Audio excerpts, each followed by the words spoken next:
Atos 13, de 4 a 12. Enviados pelo Espírito Santo, desceram a Seleucia e dali navegaram para Chipre, chegando em Salamina, proclamaram a palavra de Deus nas sinagogas judaicas. João estava com eles como auxiliar. Viajaram por toda a ilha até que chegaram a Pafos. Ali encontraram um judeu chamado Bar-Jesus que praticava magia e era falso profeta. Ele era assessor do procônsul Sérgio Paulo. O procônsul, sendo homem culto, mandou chamar Barnabé e Saulo porque queria ouvir a palavra de Deus. Mas Elimas, o mágico, esse é o significado do seu nome, opôs-se a eles e tentava desviar da fé o procônsul.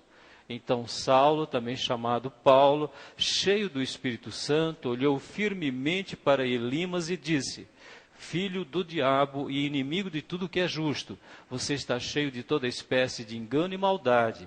Quando é que vai parar de perverter os retos caminhos do Senhor? Saiba agora que a mão do Senhor está contra você, e você ficará cego e incapaz de ver a luz do sol durante algum tempo.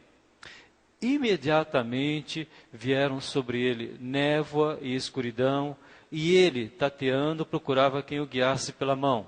O procônsul, vendo o que havia acontecido, creu profundamente, impressionado com o ensino do Senhor. O procônsul, vendo o que havia acontecido, creu profundamente impressionado com o ensino do Senhor. Creu profundamente impressionado com o ensino do Senhor.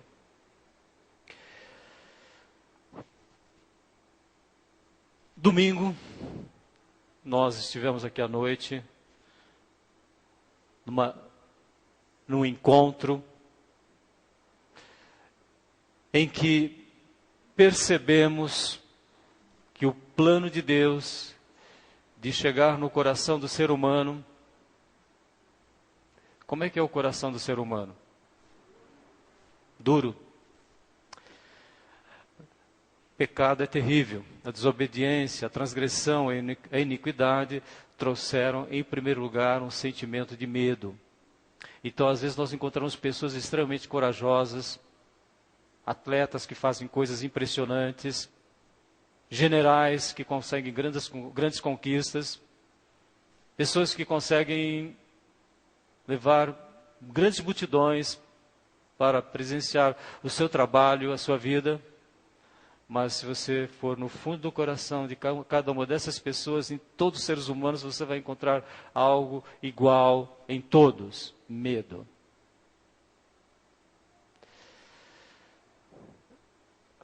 O medo faz com que as pessoas se escondam de Deus. E como é bom ver que alguém que tinha um cargo importante no Império Romano, ele era um governador, ele creu e ficou impressionado com o ensino do Senhor, porque ele tinha no seu coração medo, apesar da sua posição, apesar da sua autoridade. Ele se escondia de Deus, como todo ser humano se esconde quando não tem Jesus na sua vida. Mulheres sentem grandes dores de parto por causa do pecado, mas a Bíblia fala que os filhos são herança do Senhor e o fruto do ventre é o seu galardão.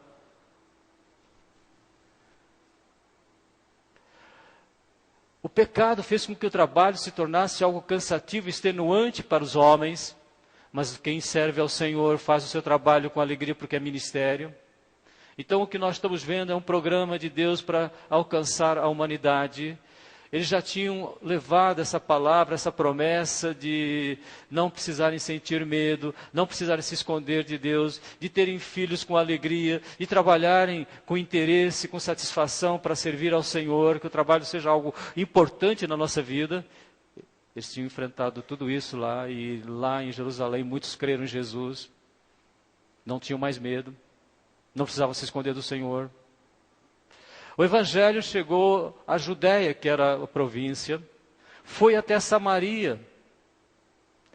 e agora está alcançando todos os cantos da terra. Em todo lugar que existir uma vida, um ser humano, você precisa reconhecer que ali alguém precisa crer e ficar impressionado com o ensino do Senhor, porque só o ensino do Senhor nos liberta do medo, só o ensino do Senhor faz com que a gente não fique se escondendo de Deus, só o ensino do Senhor faz com que a gente tenha filhos e que as esposas, nossos seus filhos sintam grande alegria, porque é a herança do Senhor, porque é fruto do seu galardão, do ventre, e só no Senhor a gente trabalha com alegria para poder cuidar da nossa família e poder servir ao Senhor.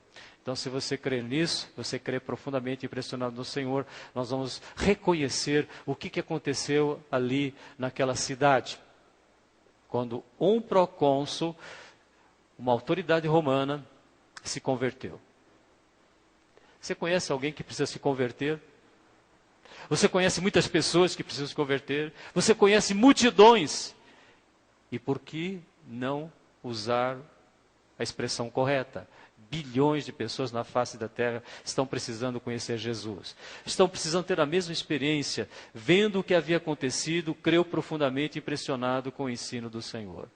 Então nós vamos orar para que a gente possa ser instrumentos, como Paulo, como Barnabé, como João foram ali naquela cidade chamada Chipre. Mas em todos os cantos da terra há necessidade que nós façamos essa tarefa. Você quer fazer? Também? Vamos fazer? Vamos ser instrumentos nas mãos de Deus? E Jesus diz que a alegria é de quem colhe, né? De quem prega, de quem colhe, e a alegria é a alegria que vem de Deus. Deus vai sentir grande alegria e você vai sentir alegria por poder fazer com que pessoas parem de sentir medo, sintam grande alegria em ter filhos e trabalhem para servir a Deus. Enquanto estamos aqui na terra, é isso que nós precisamos, né? Senhor nosso Deus e nosso Pai, te louvamos porque esse mistério já aconteceu na nossa vida, de crer e ficarmos impressionados, alegres, felizes com o ensino de Jesus Cristo. E nós queremos, como a Tua palavra diz, participar das preciosas e grandiosas promessas que nós temos em Teu Filho e agradecemos porque este acontecimento na cidade de Chipre, ele tem repercussão em todos os cantos da nossa terra, dos nossos dias, porque em todo lugar há pessoas que precisam crer e ficar impressionadas com o ensino do Senhor. Nós oramos, agradecemos, porque isso é feito através do poder do Espírito Santo, no nome de Jesus. Amém. Como que aconteceu? 3 realidades importantes nós encontramos nesse texto. Como que alguém foi transformado, como alguém que sentia medo apesar de ser procônsul, alguém que se escondia de Deus, alguém que talvez achasse que ter filhos era uma coisa complicada e exercer a sua profissão, o seu trabalho para o sustento fosse algo extenuante. Porque nós sabemos que existe uma pessoa que faz isso na vida do ser humano e essa pessoa é a pessoa do Espírito Santo. Então, a primeira observação que esse texto faz para mim e para você é que Paulo, Barnabé, João e mais intimamente Paulo, ele estava cheio do Espírito Santo. Jesus pediu isso ao Pai. E eu pedirei ao Pai e Ele dará a vocês outro conselheiro para estar com vocês para sempre, estará em vocês. A cada passo da vida com Cristo, nós tomamos uma consciência muito maior de como que o Espírito Santo age na nossa vida. E Ele tem a missão de nos ensinar. O ensino liberta o ser humano, nós sabemos disso.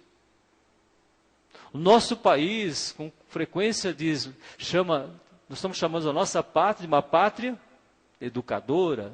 Então, nada melhor do que você ser educado, você ser instruído na área espiritual. Mas o conselheiro, o Espírito Santo, que o Pai enviará em meu nome, ensinará a vocês todas as coisas e fará vocês lembrarem de tudo o que eu disse. E depois, deixo a paz a vocês, a minha paz vos dou. Então, você quer ter paz no coração? Você quer parar de sentir medo? Você quer realmente viver uma vida em que você não se esconde de Deus? Você quer sentir a alegria que foi resgatada por Jesus Cristo, quando o nosso Deus disse que a punição para a mulher seria ter dores de parto, mas depois o mesmo Espírito Santo nos fala que a mulher é abençoada quando tem filhos? Que o trabalho seria cansativo, seria desgastante, mas agora nós sabemos que é possível então você receber de Deus uma paz que vai fazer com que você sinta realmente a presença do Espírito Santo na sua vida. O Espírito Santo tem uma missão de convencer todas as pessoas de que elas são pecadoras. Ele convence todas as pessoas que nós estamos debaixo de uma justiça. Podemos pensar até nos 10 mandamentos, que depois o Espírito Santo nos explica que os 10 mandamentos tinham a finalidade de nos levar ao reconhecimento que nós não somos capazes de cumpri-los e que é possível você conseguir conviver com os 10 mandamentos através da pessoa de Jesus Cristo. Amar a Deus, não tomar o nome de Deus em vão, honrar pai e mãe, não matar, não adulterar, não cobiçar. Isso é possível você pensar agora, enfrentar essas realidades, essa situação através do Espírito Santo, porque você tem Jesus no seu coração. Então nos convence do pecado, da justiça e do juízo. E ele diz que convence o mundo. Isso quer dizer que todas as pessoas na face da terra estão convencidas que elas precisam reconhecer que há necessidade de ter uma reflexão a respeito da pessoa de Jesus Cristo. E é o Espírito Santo que converte aqueles que querem aceitar a salvação de Deus. Porque o ser humano tem duas opções: ou ele aceita ou ele rejeita. Quando da parte de Deus, nosso Salvador, se manifestaram a bondade e o amor pelos homens, não por causa de atos de justiça por nós praticados, mas devido à sua misericórdia, Ele nos salvou pelo lavar regenerador e renovador do Espírito Santo, que foi derramado abundantemente nas nossas vidas por Jesus Cristo. Então, a primeira realidade que nós estamos vendo nesse texto, aqueles homens, eles estavam participando da maior estratégia, do maior empreendimento que existe na face da terra, levar as pessoas a se libertarem do medo, de se esconderem de Deus, de terem uma vida real, com uma esperança, com uma expectativa realmente, não só de ver mais tempo aqui na terra, mas uma expectativa da eternidade. Isso é feito através da pessoa do Espírito Santo.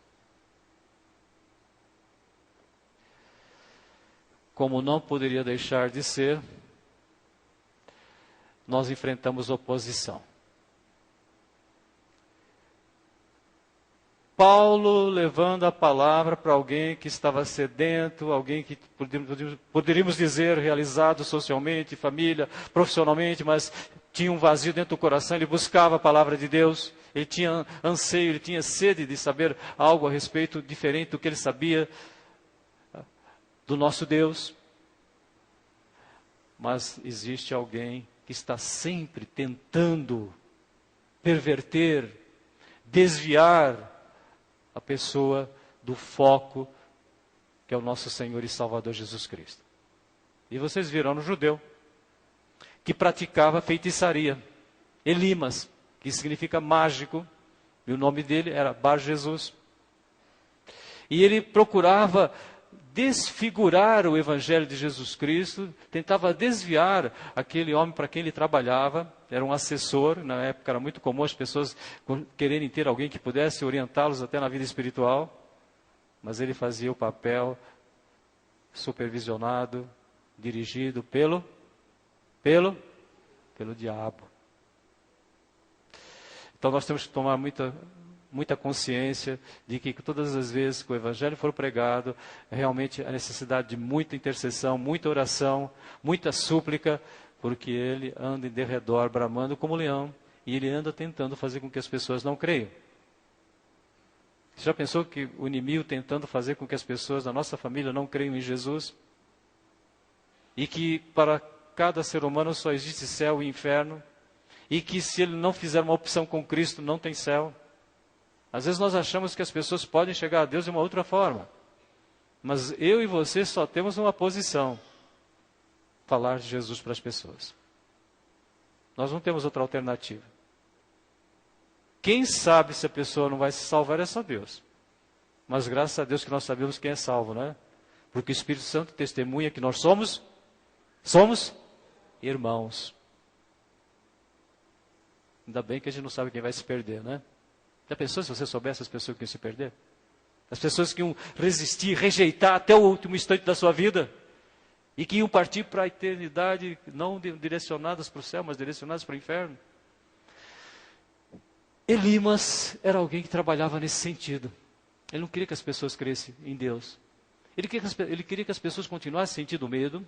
Ele queria que as pessoas continuassem dominadas pelo seu trabalho de adivinhação, de conselheiro, porque ele se achava um mágico, ele podia resolver o problema pessoal das pessoas. E se vocês sabem que a magia pode resolver algumas questões daqui da terra, mas do céu não, jamais. Mas sempre foi assim. Quando os judeus voltaram, num período de 70 anos, sofrendo na Babilônia, quando eles voltaram, eles tinham que reconstruir os muros de Jerusalém, e muros era algo importantíssimo na vida do ser humano, na vida das cidades daquela época. Hoje nós não temos muros, nós temos satélites, temos drones, temos mil coisas protegendo, né? Mas naquela época os muros eram importantes. Tanto é que Deus usou simbolicamente, dizendo que ele é para nós um muro de fogo. Então o muro era muito importante. E quando os judeus estavam reconstruindo os muros, uma pessoa chamada Sambalat soube que estávamos reconstruindo o muro, ficou furioso, ridicularizou os judeus, e na presença dos seus compatriotas e dos poderosos de Samaria diz: o que aqueles frágeis judeus estão fazendo? Será que vão restaurar o seu muro? Irão oferecer sacrifícios? Irão terminar a obra num só dia? Será que vão conseguir ressuscitar pedras de construção daqueles montes de entulho e de pedras queimadas? E um outro chamado Tobias diz assim: pois que construam, basta que uma raposa suba naquele monte, naquele muro, e as pedras desabem.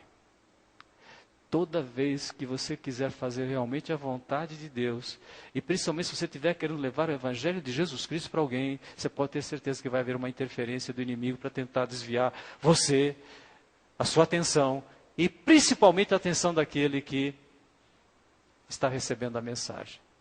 Então você imagine, às vezes no nosso ambiente de trabalho, que interferência que o inimigo faz para as pessoas não poderem ouvir falar de Jesus.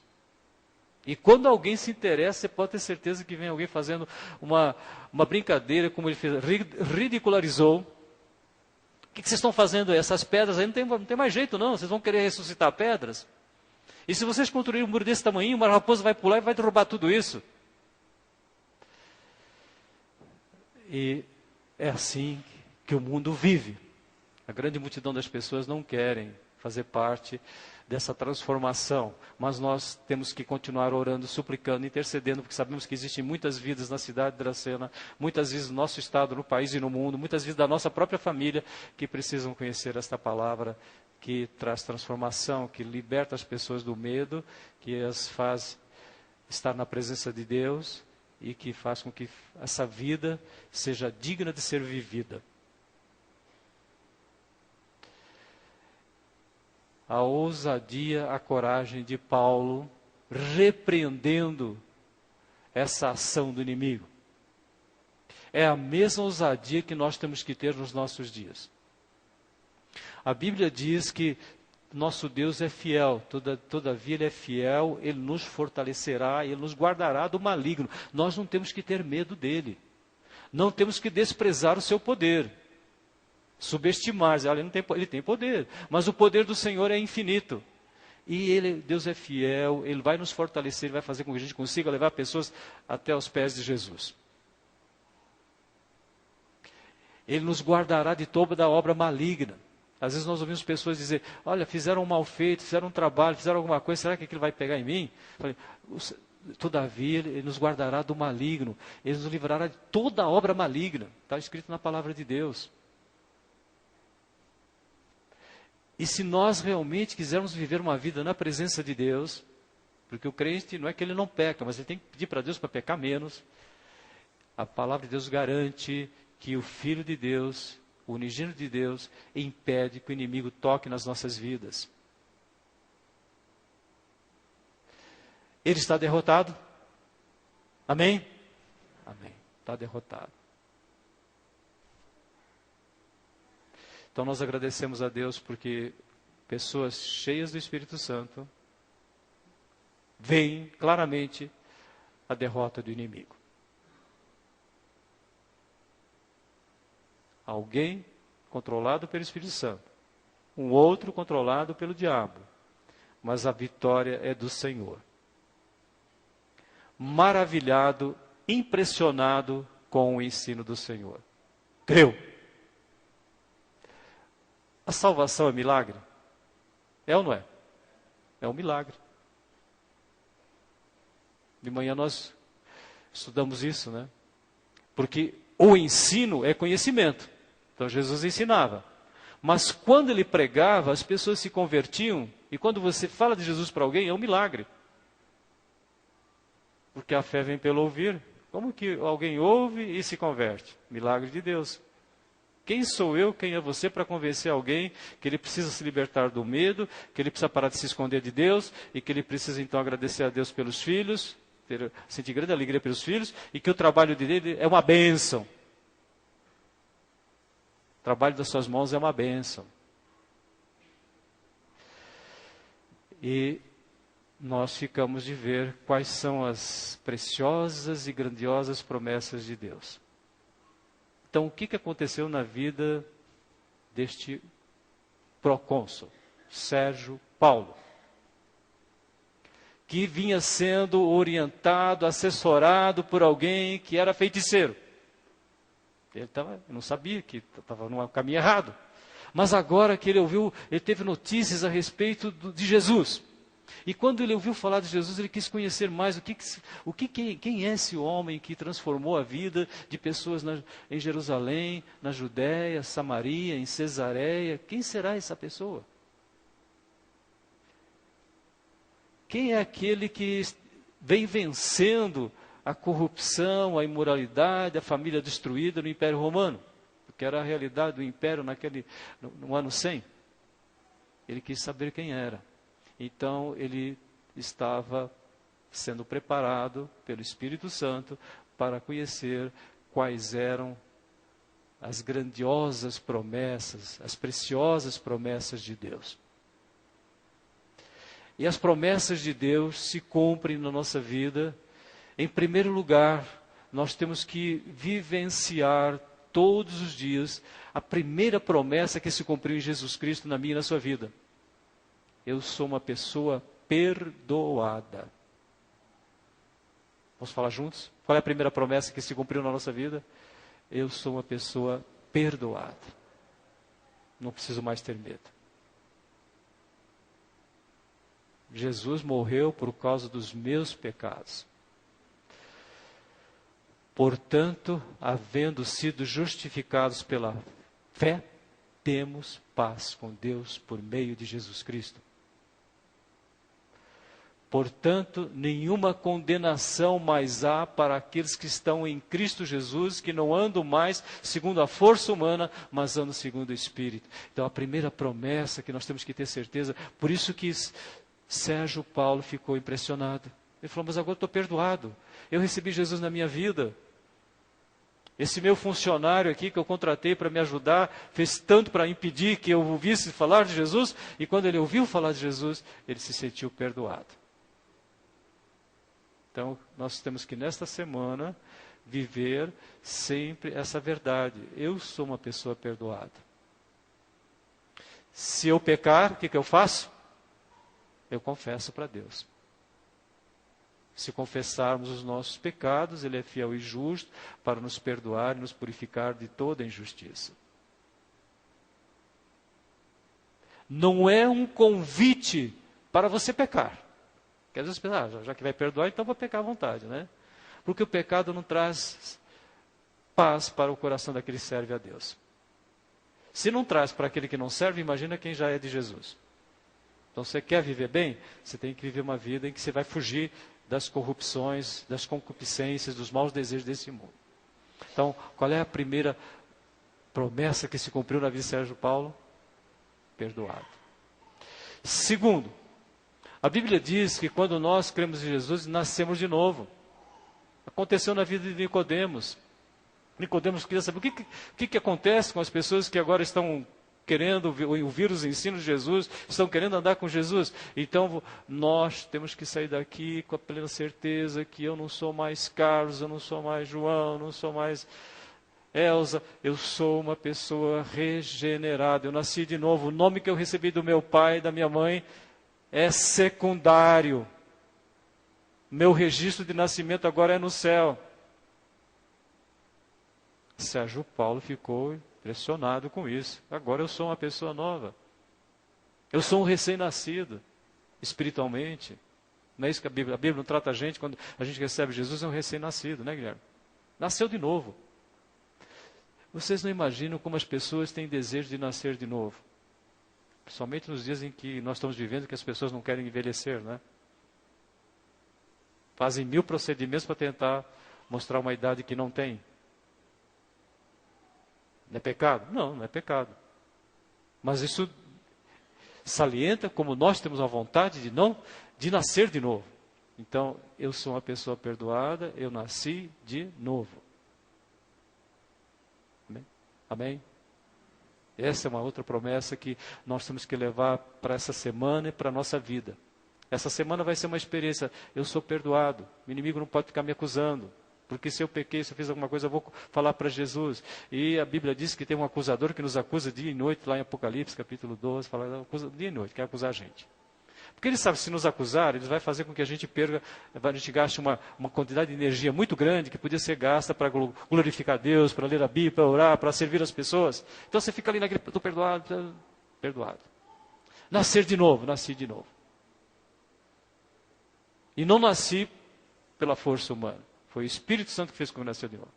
E se eu nasci de novo, agora então eu posso começar a pensar naquilo que o Espírito Santo faz na minha vida. Terceira promessa, Espírito Santo.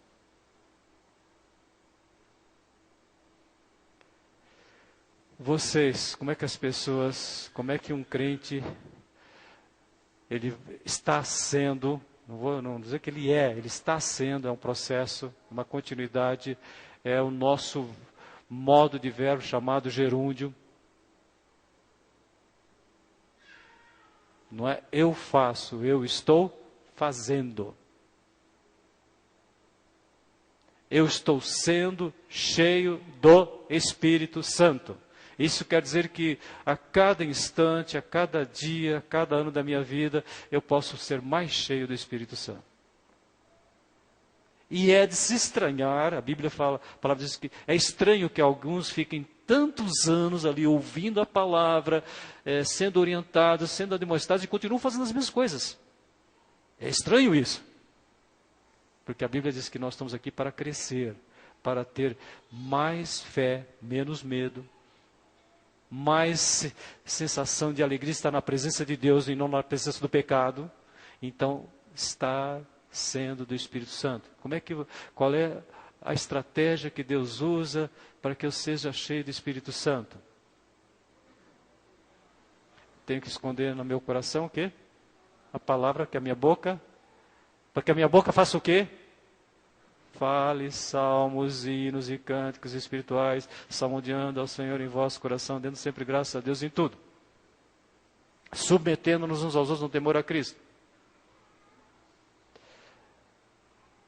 Se eu faço isso como crente em Jesus Cristo, eu estou deixando de resistir à ação do Espírito Santo, porque muitas vezes nós resistimos à ação dele. Não é que você não tenha o Espírito Santo, tem o Espírito Santo, mas você resiste à ação dele. Então o que vai acontecer? Se você não resiste à ação dele, você vai ser uma pessoa cheia de amor, de alegria e de paz. Nada de rancor, nada de raiva, nada de falta de paciência. Nada de ficar criticando as pessoas e rotulando as pessoas e recriminando as pessoas, porque isso não leva a nada. Uma das coisas que a gente tem aprendido é que quanto mais você recrimina uma criança na faixa dos 2 aos 6 anos, mais retardo ela vai ter no seu desenvolvimento. Como é que uma criança de 6 anos pode ser criticada em certas coisas que nem os adultos fazem certo, e nós queremos que elas façam certo? Tenha paciência. Cuide delas com paciência. Tem irmão que fica bravo comigo porque as crianças fazem essa corridinha que fez aqui hoje. Isso é importantíssimo, irmãos. Elas têm que se sentir na casa delas. Vocês acharam que elas fizeram alguma coisa estranha hoje? Não, é criança. Então nós temos que respeitar isso. Agora, quando eles tiverem 7, 8 anos, eles vão saber o que está errado, você pode falar com elas. Então, nós somos de crentes que parem de ficar resmungando. Falando salmos, hinos e cantos espirituais, salmodiando ao Senhor em vosso coração, dando sempre graças a Deus por tudo, submetendo-nos uns aos outros no temor a Cristo. Aí você vai ser uma pessoa cheia de amor, de alegria e de paz. Aí você vai ter paciência. Você vai respeitar as pessoas em vez de recriminá-las. Você vai ver um potencial dentro delas para se arrependerem e aceitarem Jesus. Mesmo que elas estejam no caminho mais errado do mundo, mas estão vivas. Se estão vivas, tem chance. E aí você vai ter, então, uma vida mais honesta, uma vida com mais mansidão, uma vida com mais controle emocional e espiritual. Porque não há controle emocional que faça bem para nós, a não ser que seja o controle espiritual. Porque se você for uma pessoa que tem um controle emocional muito grande pelo seu próprio esforço, pela sua própria capacidade, um dia você vai explodir ou vai implodir. Um dos dois. Aquela pessoa é tão pacata, ela vai explodir um dia. Ou ela vai implodir. Agora, quando é feito pelo Espírito Santo, maravilha. Tranquilo, não pesa. Isso deixou Sérgio Paulo impressionado. Que agora ele tinha certeza do perdão. Ele tinha certeza que ele podia começar uma vida totalmente nova, regeneração. Regenerar, quer dizer, nascer de novo. Ele sabia que agora ele tinha o Espírito Santo e ele tinha certeza que ele ia para o céu. Ele tinha certeza que ele ia para o céu.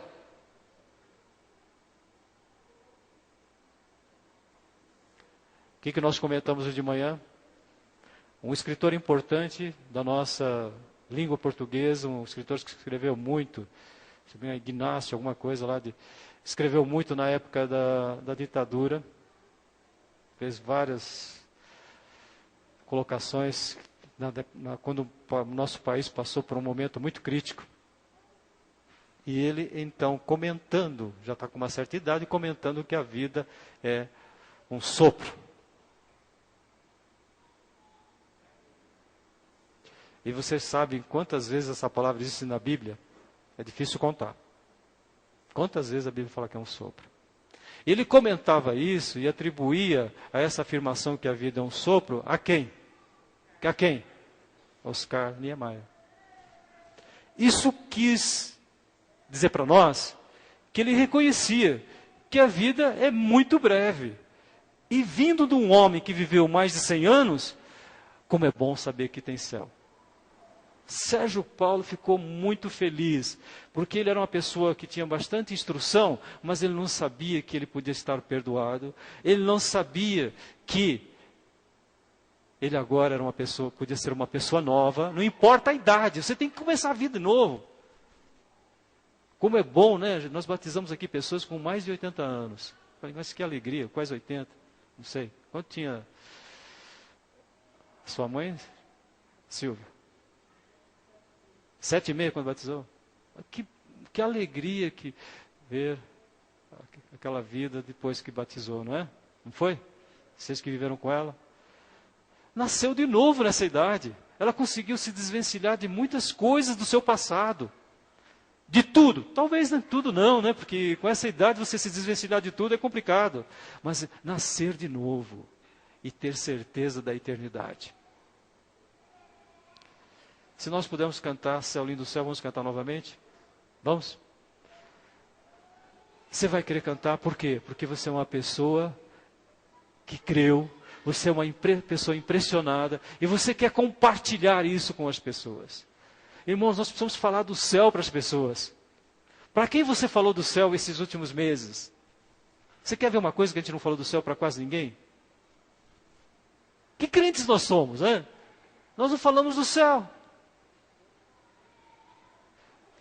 Vamos lembrar quais são as promessas que se cumpriram nas nossas vidas? Primeiro, perdão.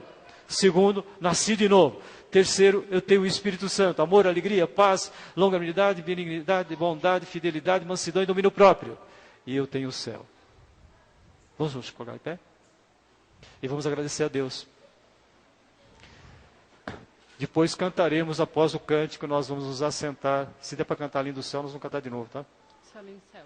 Vocês, o pessoal que quiser vir à frente, para ajudar a gente. Conhece? Senhor nosso Deus e nosso Pai, te louvamos e te agradecemos porque teu Santo Espírito dirigiu este culto para que nós pudéssemos pensar na promessa mais significativa que um ser humano pode ter, visto a limitação que nós temos da nossa vida aqui na terra, que é ter certeza do céu. Te agradecemos porque este exemplo de hoje é um exemplo do que pode acontecer na vida de qualquer ser humano que se humilhe diante da tua presença, que reconheça que precisa de ti e que receba Jesus na sua vida para se cumprir então o perdão, o nascer de novo, a presença, o controle, o direcionamento do Espírito Santo e a certeza da eternidade no céu. Nós agradecemos, Senhor, porque isso é feito através do teu poder e que nós possamos compartilhar com as pessoas aquilo que elas realmente precisam. No poder do Espírito Santo, em nome de Jesus. Amém.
Cristo vou morar no lindo céu.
podem se sentar.